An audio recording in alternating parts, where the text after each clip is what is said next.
I want to go directly into talking about ancient history because, as I said, we're given this Darwinian model, and what it says is human beings slowly became nomadic, where they started wandering around the planet and hunting and gathering, and we're given this certain timeline that says this is when human beings became civilized. This is when they were nomadic, and what I want to talk about is the fact that another one of these mind-blowing things that a truther will come across is realizing that our entire timeline is wrong. The entire thing is a lie. Right. It's been so manipulated that Homo sapiens and human beings are actually far older than we're told. In our current state, if you think about where we are consciously and physically in terms of where we are right here, we've been at this place largely for well over 100,000 years. Whereas right now, if you look at what's told in school, we're told that 10,000 or 11,000 years ago, human beings across the earth were only nomadic hunters and gatherers, okay? Right. And then around 5,000 years ago, we became civilized people, okay? Now this is where it gets mind-blowing. On the screen, I have something called Gobekli Tepe, okay, which is found in Turkey. And it's this ancient site that's being uncovered right now, and they're going down into it, which, by the way, was deliberately buried. And that's something a really interesting concept to think about, is that a lot of these ancient sites were literally deliberately buried so that, because what happens if they weren't? What if these cultures, what if they knew that this stuff was being targeted by armies and empires, and they knew that it was going to be destroyed? The only means to hide it would be to bury it so that long in the future, once civilization became more moral and was more open, they could look at this and understand it. And what's so important about this site, along with many other sites in Mesopotamia, is that it's been carbon dated to like 11,000 years old almost, okay? And why is that important? Well, it has sophisticated monolithic building with all kinds of knowledge that is shared by other ancient sites around the world, first of all, okay? And second of all, it would be impossible that you would have a nomadic, think about this for a minute. If you had a hunter and gatherer society at that time that was passing through, and they say, okay, let's stop here for a year, 2 years, 10 years, 20 years, whatever, and let's just make the most incredible monolithic site that's that's tuned in with the stars and has all these constellation connections and all this stuff. Let's do that for no reason, right? And then we'll just move on. It doesn't make any logical sense. Try to wrap your head around that for a second. That's a good point. I never thought of it that way. And think for yourself, why would hunter-gatherer civilizations or cultures take any time, or first of all, where would they get any of that knowledge? It makes no sense that they could travel around hunter and gatherers and have vast knowledge of all of these things out of nowhere, okay? But that's where we want to get into this, is the fact that these were absolutely not hunters and gatherers. Nomadic tribes, you would have to go so much further back to find those, okay? Because the way it worked is you had human civilizations that were either influenced by something or they weren't. I completely understand an isolated tribe somewhere in the Amazon or in Africa somewhere who didn't get any outside influence. And we're going to talk about where those influences came from, who wouldn't have this knowledge. But what about all those places that do? Where did it come from? And on the right side, I have an image of what's called the Sumerian king list. And it is one of the most important cuneiform tablets that we have of all. Because the Sumerian king list, it starts by saying that kingship was lowered from heaven. And we were talking earlier what heaven is. It's simply higher dimensions, okay? Heaven, where these beings from above came down. That's what all of these, if you go back to the most ancient cultures on the world, everything from the Hopi all the way to the Sumerians, they all say the same thing, that beings from heaven or above came to them and they gave them knowledge, information, okay? Or beings that were here influenced them that just arrived from nowhere, maybe on a boat, whatever it was. There was influence every single time, okay? what if you want to talk about the Americas, from the Southwest, the Anasazi and the the Pueblo and the Hopi, down through the Aztec, Mayan, all the way to the Inca. I don't care. I don't care which one of them it is. They were all influenced from common sources, and that's why we see this common symbolism that's shared in places like the Americas, that's separated by, 1,000 miles of ocean to across the world to other places, because of the fact that there were common influences. Okay. Now in the Sumerian king list, it very clearly talks about how there were these two defined moments in our history.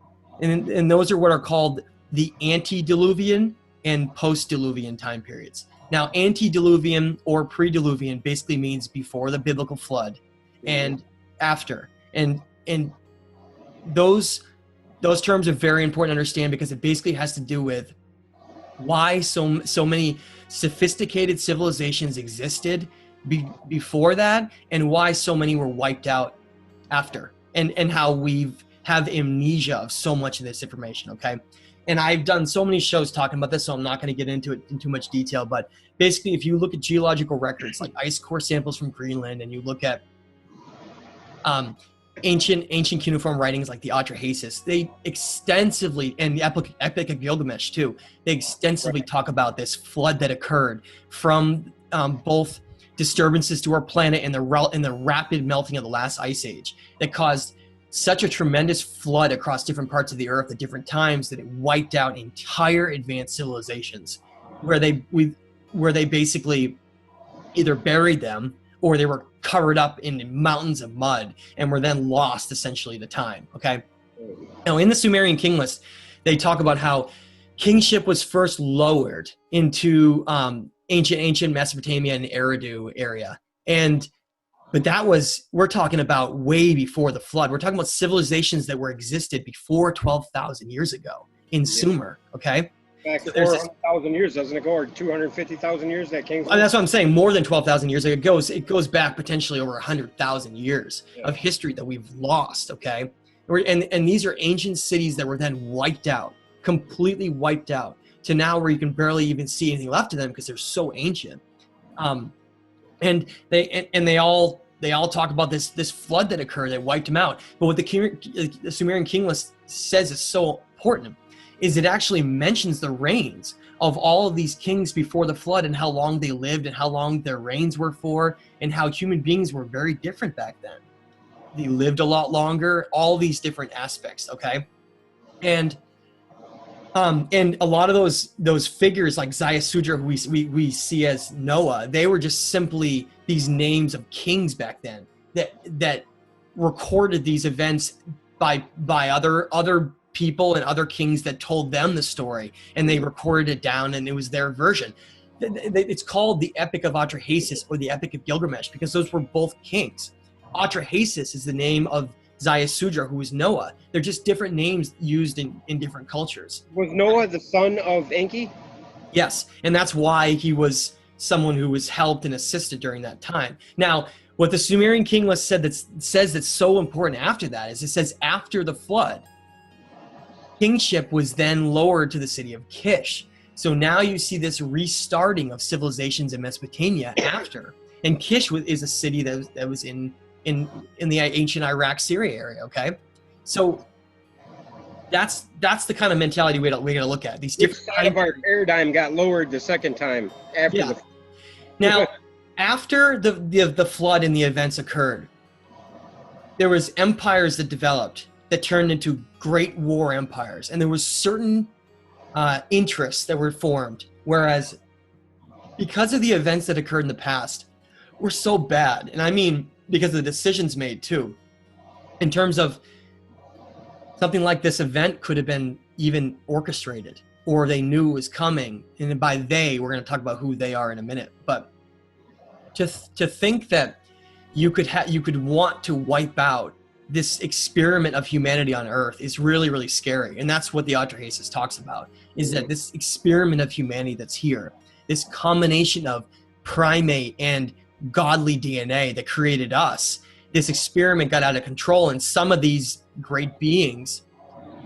didn't want us here anymore. They felt like they had the right to destroy us. And that's where you get the beginnings of some of this being held back. Okay. And that's another idea of how this perception of reality is so altered, because we're told that war and all these things are simply leftover evolutionary aspects of who we are. And that's partly true. They're what are called demiurges, these early aspects of us. But it's more or less that those lower aspects are preyed upon. And they're pushed out in us. So that's why we're called children still by these, like Thoth calls us children of men, because we're not really what we should be yet. We're still living in this lower state where we're controlled by fear and all these lower states of energy. Okay. And that's where I wanted to get into who these gods were and where all of this came from. Now you're looking at the city of Nineveh, which is an ancient city in what is now Syria. Okay. Which has largely been destroyed, by the way, by ISIS. Isn't that coincidence? Yeah. Oh my gosh! All these sites, Palmyra, all these sites have been destroyed. They name the entities that are doing all the bad stuff ISIS. That's right. The name Isis comes from an ancient Egyptian god of Isis, which can be connected back to Sumer and Mesopotamia as Ninmah or Ninharsag. Okay, which was actually a fertility goddess and a goddess of, consciousness and the higher self, basically. Okay, now.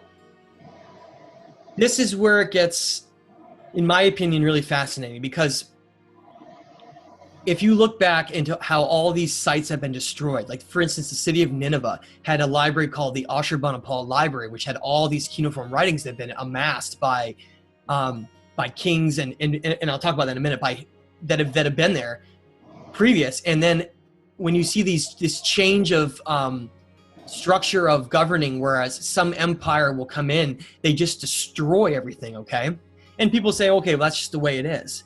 But is it?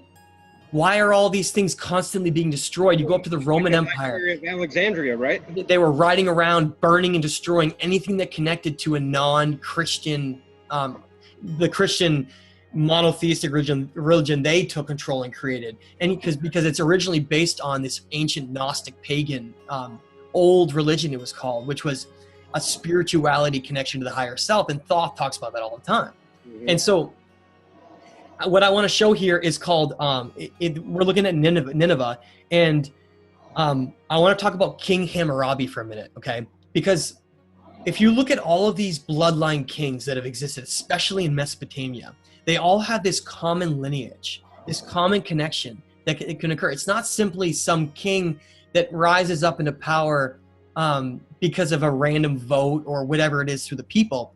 Go back to ancient Egypt, go back to Sumer, go back to any of these places, you're going to see that all of these kings are part of ancient bloodline families. And that continues to this day. It's scary, but It absolutely does, all the way up.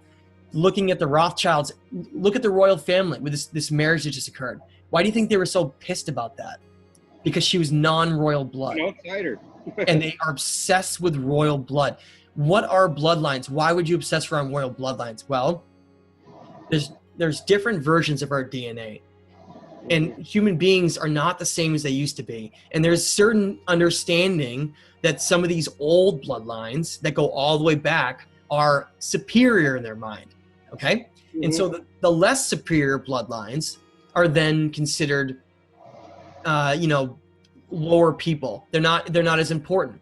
And that's why these bloodline families intermarry and all these things, because of the fact they're willing to have incest, which is very frequent, simply because they're obsessed with protecting a bloodline. They would rather have incest than to bring an outside bloodline in to what they call contaminating the bloodline. Now, this goes all the way back to what I said, these early kings. Now, King Hammurabi is an example of this. And what you can see right there is called the Code of Hammurabi. And why am I mentioning this? Well, I'm proving and discussing the fact that the influences that have led to these bloodlines and the empire building and war and everything we see, and even laws and all these things, were simply influences from the outside. Influences that came here from heaven, which is simply higher dimensions. And I'll mention who those are in a minute, but I want to mention this because The Code of Hammurabi is a 7.5-foot tall stela that has cuneiform writing all across it. And what it basically is this this description of what those laws are. And at the top it shows King Hammurabi on the left. And on the right, you have one of these really common figures that if anyone looks into what the gods supposedly looked like or whatever these beings were, they always have the same look, this horned helmet with this great beard and this, this long outfit, and they're always really tall. What happens if that person sitting in the chair stood up? How tall would they be if they stood up? And that's the common theme you find every time. That being you see up there is named Shamash, and it's one of the sun gods, okay? It's a solar deity god. Now, what does that matter? That sounds crazy, right? Well, not so crazy, because King Hammurabi himself, one of the great kings of that era, he has, in the preface, I want to read what it states, okay? In the preface before it goes over all these moral laws, they're basically moral laws to live by on our planet. Again, kingship. I want you to get this idea of kingship and where the format in our entire reality and the laws, everything, where did it come from, right? Well, this is where we're gonna there's clues that are mentioned right in here. King Hammurabi says right at the beginning, and I love this quote. He says, Anu in Bel, called by name me, Hammurabi, the exalted prince, who feared God, to bring about the rule of righteousness to the land, to destroy the wicked and the evildoers, so that the strong should not harm the weak, so that I should rule over the people like Shamash and enlighten the land, to further the well-being of mankind. Now, some might not see much in that, except what about what he first said right away at the beginning?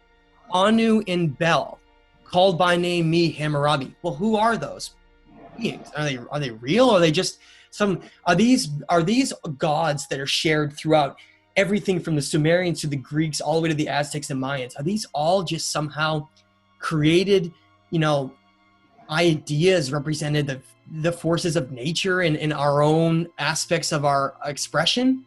I really have come to the conclusion they're not. They're far more than just that, because of the fact that they're shared traits throughout their names and who they are all across the world in nearly every single culture from what I just mentioned. Now, Anu is, where does this name Anunnaki come from? It comes from Anu. Okay, Anu is this great celestial, basically god leader. He's supposed to be this primordial, eternal being that is ancient, who is basically was the beginning of where a lot of these, or can go back to some of the early origins of where a lot of these beings came from. And it's he was ranked 60 in of gods, right? They had this royal rank, and it was called the Royal Anunnaki, and it's actually called the Council of 12 too. And it's named in the Hebrew Bible as the Elohim, and they're basically this royal bloodline. Again, that's where it's just like emissaries as above and so below. It's this reflection of their structure and their governing that's down on our world. Kingship lowered.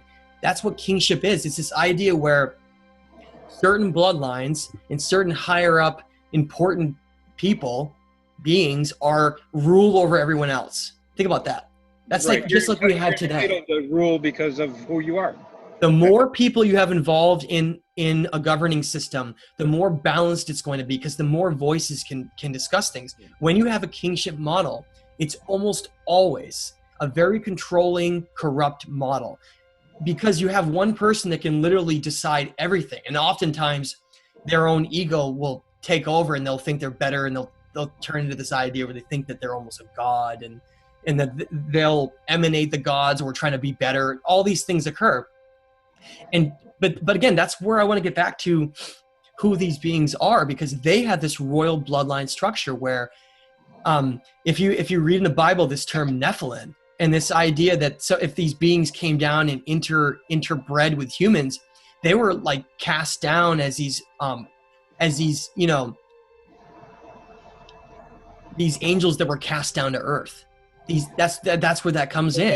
The fallen angels. Yes, the fallen angels that were thrown down earth, the third dimension of reality, because of the fact that they interbred and they mixed their genetics, and that was considered just like we see today. It's considered this completely off limits, horrible thing that they could do. And so Anu is this great, he's not great. Well, he's this leader of all of them. Okay, this royal leader. And Bel was this Babylonian name given, who had many names. And that's one of the things I really want to strongly emphasize, is that a lot of these beings, based on not only the incarnations they would make into people, but their names across cultures would change and be found throughout. Like, for instance, Bel, if you do a little research and find out who Bel was Marduk, who was the chief solar deity of Babylon, okay? And Babylon was who Hammurabi was the king of. You see how that connects? It's not a random thing. Marduk, whose Bel happens to be the solar deity god, who basically was in charge of the Babylonian Empire. Whereas up in you go to Ashur, and you go to the Assyrian empires, and you say, who is Ashur? It's simply Enlil, and you find out that both of them are rivals, and that's why you saw these Assyrian Empire battles back and forth between Babylon and Nineveh and all these things, because you're seeing, if you were an advanced being, and you're playing the role of gods here, you would want your culture, your human culture, to be the greatest, to be conquering over all the others, and that's what happens. That's why you see this empire fighting all across the world. Okay. Well, evidence of that fighting could be the glass found in the desert, right? I mean, and that's something we haven't even brought up, is the fact that be way before we're talking be way before the antediluvial period, before the flood, there's cuneiform writings that talk about how there may have even been wars, like actual nuclear weapons used. As insane as that sound, way back because some of these gods were out of control, and they were fighting for control of our world and these civilizations, and they were and that may have been one of the reasons why this very unstable dark world was then destroyed, and then a new world was created. The new world was this world that came out of the flood. Okay, now, and I just mentioned Anu and Marduk. Okay, on the left is Anu, and on the right is Marduk, and what's really interesting about this is Marduk represents what I would call the younger generation gods, okay? And Anu and Enlil and some of these other ones, they represent these older generation gods. And one of the things that is the conflicts that's been occurring on this planet is that these younger generation gods have been trying to fight over control of basically our world and take control over these older generation gods. And what I see the outcome of that being is really sinister wars, where just so much bloodshed and so many dark means were used because of a lack of respect and a lack of understanding. Some of these younger gods, I don't think really fully incorporated their decisions in how they were ruling certain civilizations, to the fact that some of them went down pretty dark paths. Okay, is what I'm essentially saying. And those are the dark brothers of the fight between the light and the dark. Yeah, like Thoth mentions how there's a dark brotherhood. There's this side where some of these beings, which I completely believe are, again, I want to separate the fact that these Anunnaki, these gods, these beings, I don't think they just, it's not, don't get past the idea of some third dimensional being that travels here in this giant spaceship and comes down and is like, I don't think it's like that. These are trans-dimensional beings that may be from even another galaxy or even another universe. It's wild when you start getting into looking at who these beings were, and the fact that first of all, they've reached a point where they're eternal, and they may be even, some of them may have lifespans that are literally over 1 million years. I mean, what you said right there describes the crazy stuff we see in the sky. There's a lot of sky watchers out there that film the sky, a lot of them, and I'm not saying all of them are right or any of them are wrong. I'm just saying the stuff that is being seen in the sky is just outrageous. And I think some of that is to do with secret technology from even our own governments. Correct. Because why don't we see these gods here anymore, right? Where are they? Well, it's essentially this world that's been quarantined off until humanity can reach a higher state of consciousness. That's how I see it. We've had so many lies and so many in so much war that it's caused the entire human society in our world to exist in such a low vibratory frequency, such a low state of fear and information, that if we were to learn the truth so fast, people would freak out. If we were to learn the real reality that exists around us, you'd have mass suicides. People wouldn't even be able to handle it because of how straightforward and boring the reality that is given to us, where the reality is given is that we're all alone. There's no one here. We got here, survival of the fittest. We're just fighting to get here, and that everything is based on our own means. And I think that's completely wrong. But if someone learned the other side of that, we're gonna die alone, and exactly. And that's the other thing. We're gonna die alone, and our life, YOLO. We only live once. Whereas our actual consciousness and spirit is eternal, and that we're just experiencing a mortal physical reality here in this body. Okay, and this is all how we perceive reality and how we perceive everything around us. Mm-hmm. And so if you had any number of extraterrestrial civilizations, I don't care how many you want to make a number of, if they wouldn't just show themselves because of how much they understand the psychology of what's gone on here with the human race, right? So essentially, it would be so easy to just simply have something not be seen in the visible light spectrum because of how limited our perception is to this reality. You could have something out there, whether it's a craft or whatever it is, that could remain largely invisible just simply because of how limited our perception is, right? Mm-hmm. And I think that's how it works. I think that our perception is so limited that there's so much out there. We're not alone, and it's so much around us, even in our solar system. Why do you think we go to the moon in 1969, or at least visit that area, and then never go back ever again? And all the astronauts are saying they saw weird structures and all this stuff up there. You think that that's a coincidence? What better place would you have to monitor our world and our human civilization than some tidal-locked large moon that never shows its dark side? I mean, that's hallelujah. You know what I mean?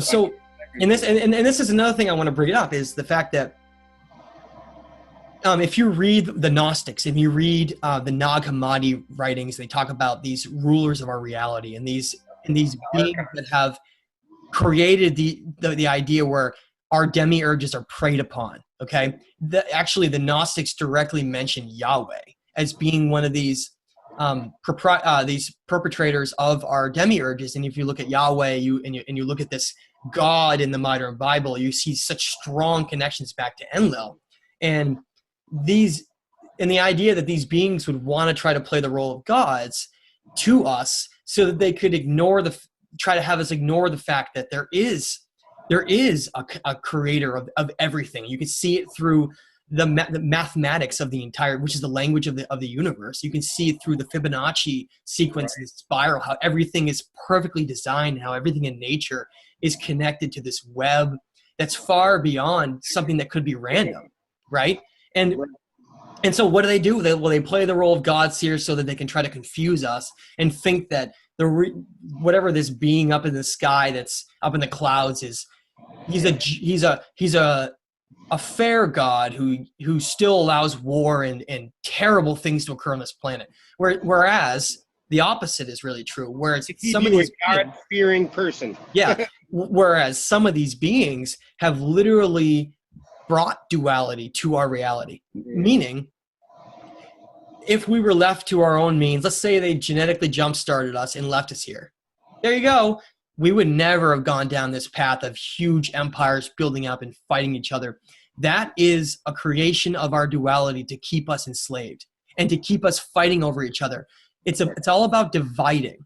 Because if you think about it this way, we have this planet right now that exists in our solar system, which is part of millions of other solar systems, okay, in our Milky Way galaxy alone, which is part of billions of other galaxies in the known universe, right? And yet,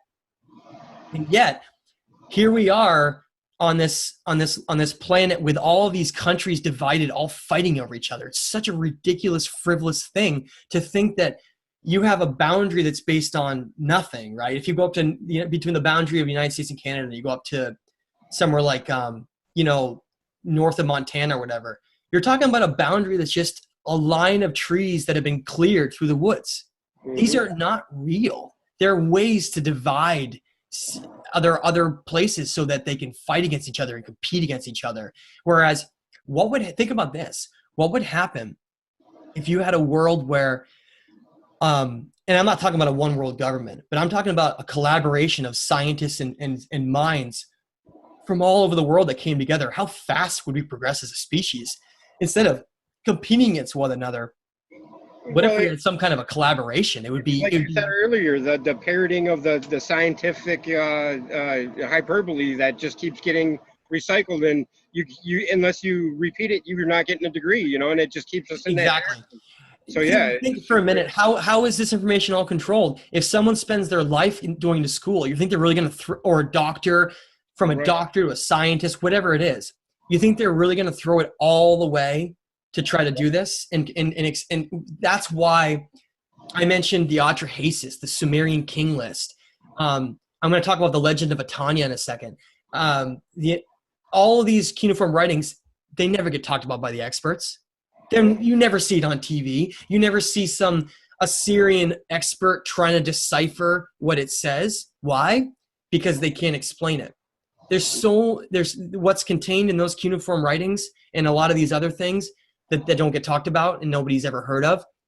It completely contradicts what this mainstream view is. And that's all you do. You just, it's really, really amazing. If you were to try to look up, like the Enuma Elish is part of 7 tablets. And if you were to try to go look at the 6th tablet, in my opinion, is the most important. And yet the 6th tablet is the hardest to find a translation for. That's not a coincidence, okay? That happens to be the one that mentions human origins, and yet you can't even find it in some universities. They only have 1 through 5. To me, it's very telling. The more and more I see all this stuff around the world, things being hidden, things not being talked about, like the Vatican archives. They have stolen so many artifacts from not only of the Americas and the Aztec and the Mayan, but they've stolen it from Mesopotamia. And there's entire underground vaults of information down there. There was a story the other day about how the Vatican wanted to release some new biblical information that might alter some of the way we view things. Why do they have that down there? Why are they hiding that? Right, and the reason why they're going to release it now is either because it's going to come out anyway, exactly, or they're trying to confuse us even more, or keep us on this side of the tracks. Right. Something's really going on over here. That's why the new pope is trying to open up to the idea of being more connected, right, to the stars, and being a little bit. It's a way where they know religion was going to crumble when the truth comes out. The way. Why does the Vatican have a telescope called Lucifer? That's right. You think that's a coincidence? Right. So, all of this is moving towards what you call a soft disclosure. A soft disclosure, and we can get into that in a second. But I want to talk about how the symbolism that's carried all over the world. Okay, and I have some images of eagles and dragons and various things like that. Okay, I want everyone to look into the Legend of Patania. Okay, Patania was a king out of Mesopotamia, first of all, and just like Atrahasis and Gilgamesh, they told a story.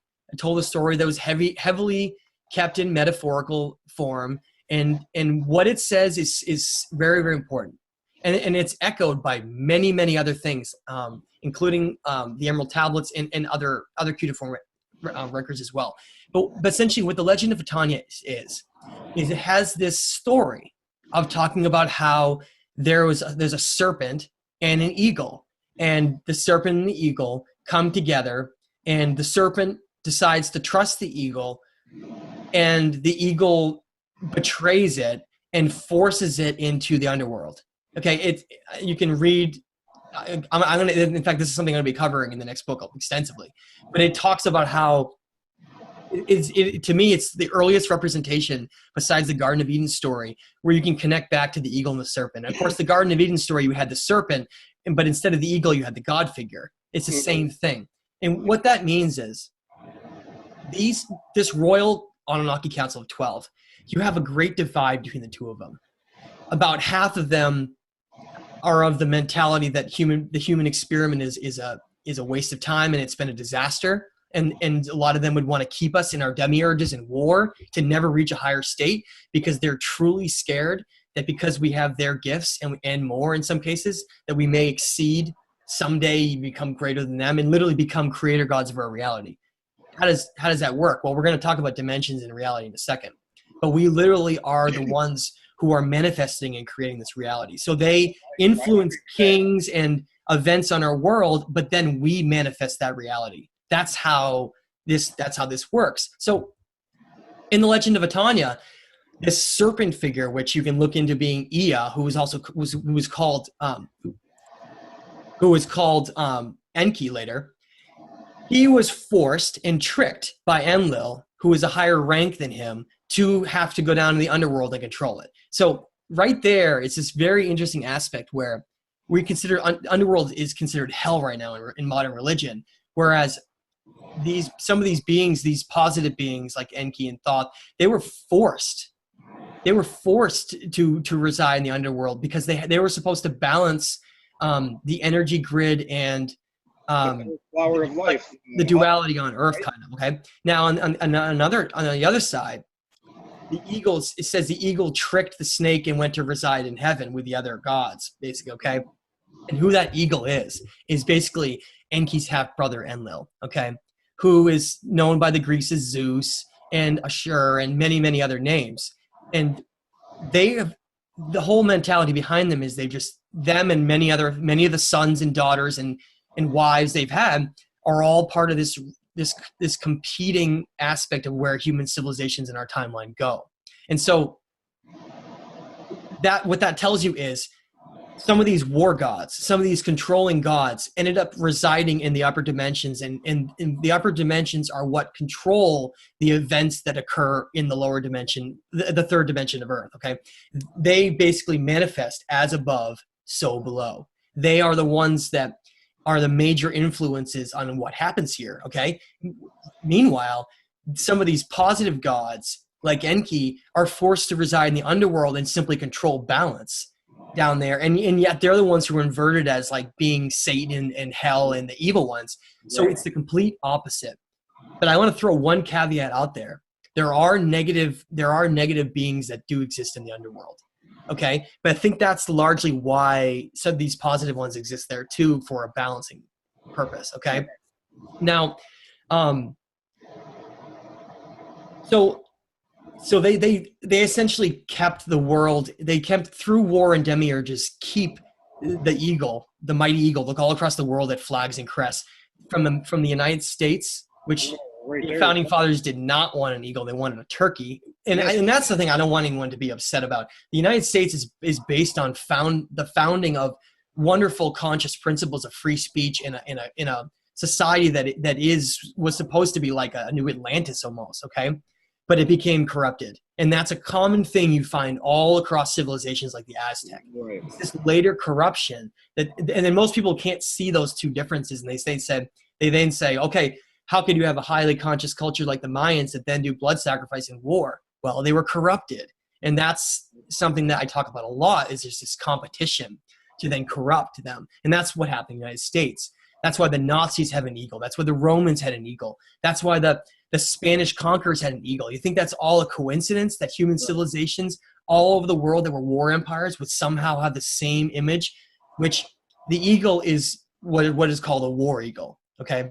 And it represents seeing everything from above and being aware of everything, looking down upon us. Whereas the serpent is about, number one, it's about Kundalini and our higher state of energy. And it's also about balance in the earth, okay? That's one of the reasons why you have this conflict. So now let's go into dimensions for a minute, because this is what makes up the fabric of reality. I mentioned heaven, I mentioned the underworld, hell, and I mentioned the third dimension. Okay, the reason why my next book is called The Stage of Time is because the third dimension, which is where we largely exist in, that's what we walk around in. When you walk on the ground and you touch something, that's the third dimension. That is actually physical for us to perceive, but really is non-physical in terms of just being simply vibrations, okay? But we have to perceive it because we have to perceive it as a physical world because we are here as a physical mortal being. So think of us as being a non-physical multi-consciousness energy that's housed like an antenna in a physical avatar body that the way that it becomes more in tune with itself is becoming healthier, because it's like an antenna. It's the antenna becoming more and more tuned. And as something becomes sicker and a lower vibration, it simply is like that antenna almost ceasing to function.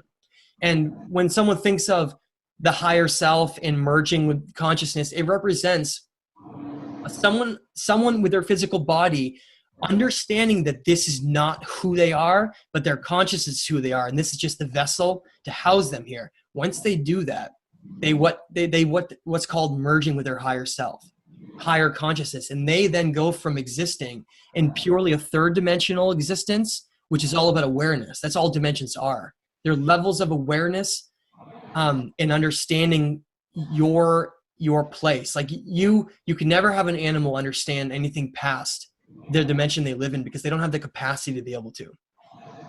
Through consciousness and awareness and understanding, you're able to break out of just what the Egyptians called the Ka, which was the illusion of the third dimensional world. Okay, so if you merge with your higher consciousness, you'll start to see some really interesting things happen. One, you no longer feel as weighted down by your body. You feel more of a combination of your higher self and your body. And what you're doing is essentially you're bridging the gap from the third dimension into the fourth and the fifth, because that's where consciousness resides from. You're now tuning into these higher dimensional states. Now, if these beings exist in higher dimensions, and they don't want, some of them don't want us to reach a higher state, because then we become creator gods, right? That's what happens when you leave the third dimension. Human beings have so much power and energy that we literally are the creator gods here. And if we ascend past the third dimension, we become the ones that are in charge of our reality, not them.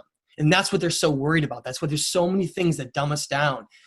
You know, so much sugar and so many bad foods to calcify our pineal gland, which was known as the third eye, this aspect of our antenna and this wide eye being open to see all. That all has to do with simply just a higher vibration and understanding and merging with your consciousness, okay?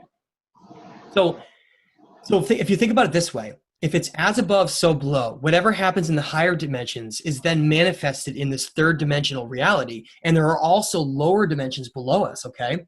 And everything is being played out in this sandwich of our third dimension, which is where we reside. That's why our timeline is so important to so many beings and so much. So much is being fought over, because this is where reality is defined, here in our third dimension. And that's why it matters so much where we go and what state we reach. Okay. When you say that defined, what do you mean, defined to us or defined to them, to the higher dimensional beings? It matters to them what happens here. Okay. The third dimension is where matter is physical. Okay. Yeah. So therefore, to make real changes on a physical level. Remember, just because there are dimensions and everything exists on a vibratory level, the physical third dimension is extremely important. In fact, if you had an asteroid strike and hit a planet and destroy it, that's a physical thing. That's a physical outcome. That's why the physical world matters, the third dimension, 3D. That's why it matters so much what happens here. And that's why if we're a body, think about this for a minute. If we're just a vessel that houses our consciousness like an antenna, then that's why these beings genetically manipulated us so that we were like them, so that they would have the ability to incarnate into us and then take on certain roles. That's why these Anunnaki transdimensional gods, beings, that's why they have so many names and so many cultures and have taken on different roles. Look at Ninshita Thoth. He has incarnated into all kinds of different people, like Hermes and Enoch and many, many others. And they're all. You think maybe he incarnated as Jesus too, or? And that's a tricky area to talk about. Tricky because of the social stigma. Yeah, it's so many. I think the teachings of Jesus are based on this Gnostic Enoch Thoth perspective. Okay, this early ancient, what was called the ancient religion that occurred before. But I do think there's a lot of trickery being used right now with a combination of probably Enlil, Marduk, with Yahweh connection. Well, all Yahweh is Enlil, with this idea of trying to create this God Christ aspect here that's saving us and sacrificing everything us for us, Right. everything here for us, and ignoring the fact that both of those beings playing those roles are not, they're not anything to do with the creator and the source, prime creator, Right. whatever you want to call it. They're simply holding us back by keeping us in this false illusion of what's real, right? And as we move on, we said a lot of really negative things there. We said a lot of really dark, really troublesome things there. But this is where it gets really. Let's go through a really positive side of this. Let's do this. The Mayans had what's called a long count. Okay, and the Mayans and the Aztec, they had these gods. The Mayans had the god known as Kukulkan, and the Aztec had the god known as Quetzalcoatl. And if you look, they were both plumed serpent gods and the exact same mentality. And they all say that the reason why Cortez was able to conquer the Aztec was because he was a Caucasian bearded man, right? Well, they don't have any facial hair in Mesoamerica. Okay, so the reason I'm saying that is because when the Aztecs describe who their god Quetzalcoatl was, they not only describe him as being a plumed serpent god, which is more of a metaphorical thing, okay? They describe him as being a long, white-haired old man, okay? And you'll see that reference all the way across the world, all the way to Mesopotamia with Shamash. All these connections back to these different incarnations of these beings that are playing different roles. And all they're simply trying to do is influence cultures in certain ways. And they're having competition towards that to influence, okay? Now, the Mayans, that's right. The Mayans were one of the most important cultures in the world because they received certain knowledge that discussed the idea of what's coming ahead and what's coming ahead for us energetically. The reason why they were talking about the end of the world as we know it in 2012, it was because it was the end of what was called the old world. The old world, the old vibration, the old vibratory structure of our world before. And what they talked about is they knew that we were going through these certain states of vibration because of two things. One, what zodiacal house we're entering in. Because remember, our solar system and our galaxy are traveling all the time, always moving, no matter what. 60 years, I think we switch zodiacal houses. And then the other factor is that we're reaching our galactic center. Now, the Mayan long count, and the reason they had all this understanding, if you go to Chichen Itza and you look at Kukulkan's temple, the 9 levels represent these 9 stages of human consciousness, and we're reaching what's called universal consciousness. It's no coincidence that so many people around the world are just waking up. You know, Joe that you've known all your life, all of a sudden one day he comes to you and his mind is blown because he just looked through some stuff that he never looked at, and he becomes a completely different person. And the other friends are like, wow, Joe's become really weird, huh? And they're like, yeah, Joe's really strange. But Joe is going through a transition where Joe is becoming awake, and Joe is part of what the Mayans talked about. Whereas, just because we're reaching a higher vibratory state does not mean everyone is going to jump into that same vibration right away. A lot of people, because of how our demiurges are preyed upon, they're going to be kept in a lower state. Whereas it's this trickling effect where more and more and more people are waking up all the time. There's millions of people across the planet right now. Well, that's the monkey effect, right? Yeah, yeah, exactly. Whereas you don't need the entire population to shift. You just need a certain percentage of that population to shift to then have an effect where it all follows suit right after. Now, the Mayans knew that we were entering this galactic center in the time of Aquarius.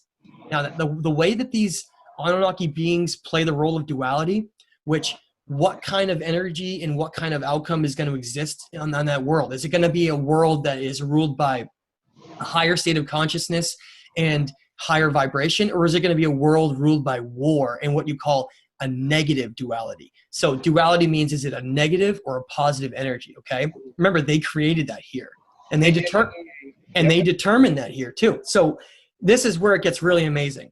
If you look at the last 2 zodiacal periods, the last one we just had was Pisces. The last 2 zodiacal periods were both negative duality, and the only reason Pisces was negative was because certain gods like Marduk stole that zodiacal house, and instead of balancing it like it's supposed to, we ended up having 2 entire zodiacal periods be negative. And that has caused insurmountable damage to our species. Well, you add to that too, all the priests, high priests and everything wear the fish head. Yeah, and that just directly goes back to the Pisces and the mitre hat that was worn way back. And it's all connected. So, but this is what's really amazing about this. Because you have two periods of duality, these beings must adhere to balance. Okay? I want to repeat that. They have to follow balance. Because they had two periods where it wasn't balanced. I actually think that was allowed because of how positive Aquarius is going to be. So it's almost like they were allowed to have such a negative time period to balance how positive what's about to happen is. Okay? And they knew the amount of energy that exists at the galactic center was going to be so much that it's going to essentially lead to this time of what's called the Golden Age. Okay? And what you're talking about here, just to be clear, is the precessional wobble, the great year, the long counter, the 25,920 year great year, right? Yeah, and as we move, and because we're always moving in like the spinning formation with our stars around the sun, we're moving, right, and we're moving into that galactic center, and the Mayans knew that. Right now, I've heard some really accurate, I think, reports that in estimates that 2025 we're actually going to be fully in Aquarius. That's not very long from now.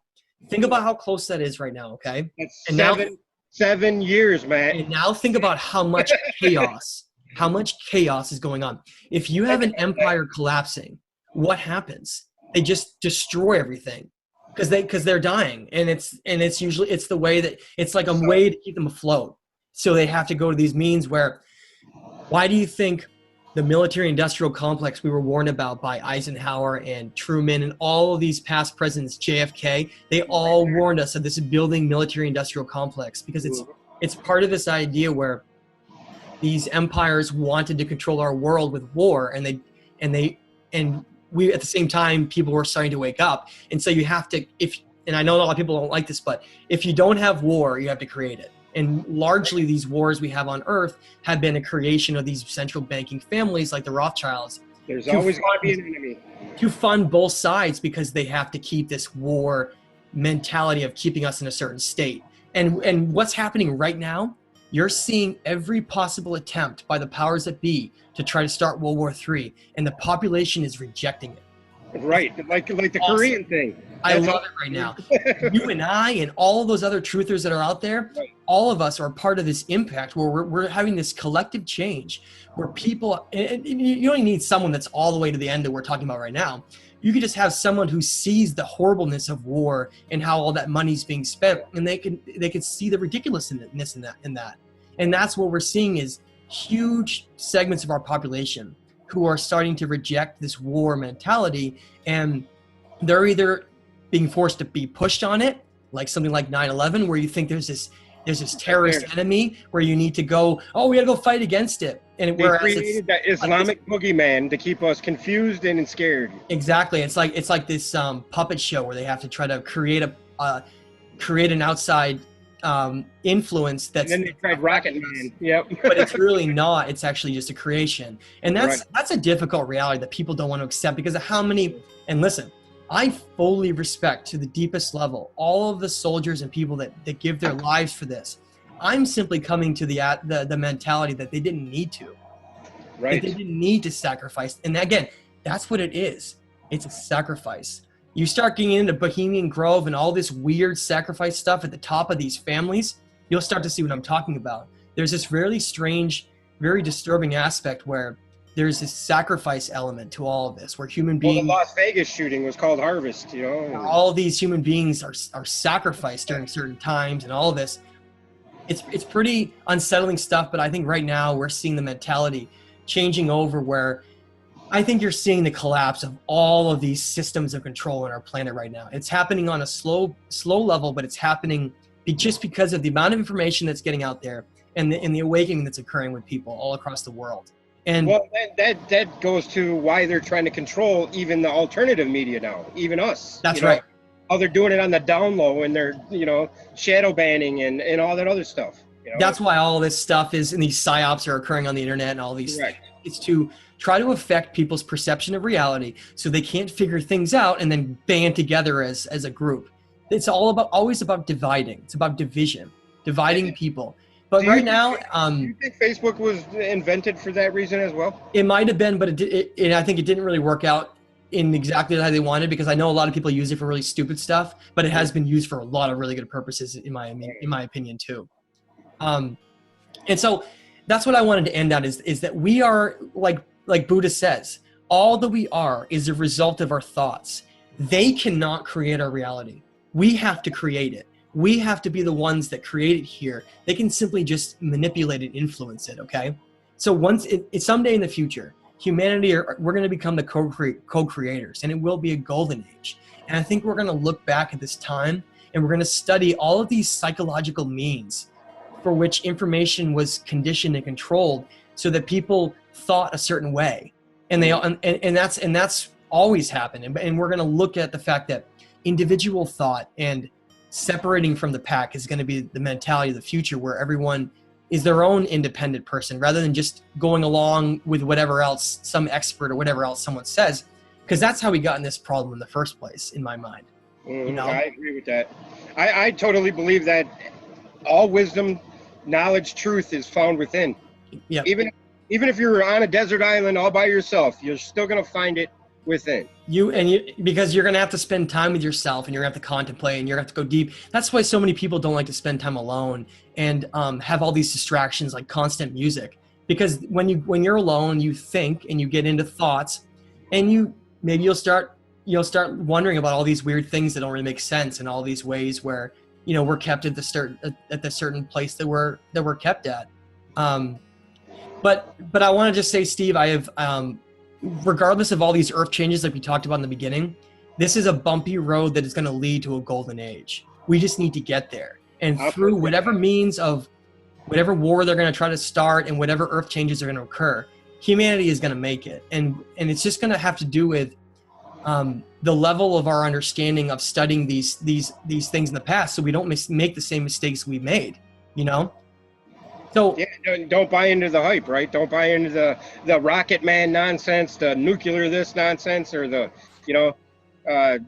Tom Horn or Steve Quayle, Nephilim are going to come eat you. Yeah, it's all misinformation. That's a great point. Be very careful of a lot of the misinformation that exists out there to try to hold us back and to keep us. We don't accept reality. Okay. Have an open mind, not a pudding mind. Exactly. Hey, well, Matthew. Yeah. You've been an excellent man, and I'm glad you ended it on that positive note, because I totally 100% agree with you when it comes to that. Because if not for you, who would I be, man? And hey, thank you. That's an honor for you to say that. I'm so glad I've been such a part of your path, my friend.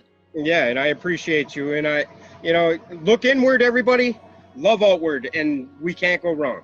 Yeah, exactly. And please, anybody who wants to see more videos, I love to create videos and discussions. Check out my YouTube channel and Matthew LaCroix. And I'm The Illusion of Us is available right now, and I'm currently trying to finish the stage of time I hope for around the new year. I'm really excited about it, though. I think it's going to be something that is the accumulation of my studies, basically. So. Well, I'm definitely going to read it, and I'll tell you that. So. Well, thank you so much, Steve. I hope we can chat again. I really appreciate the great discussion we had, my friend. Thank you, sir. Thank you so much.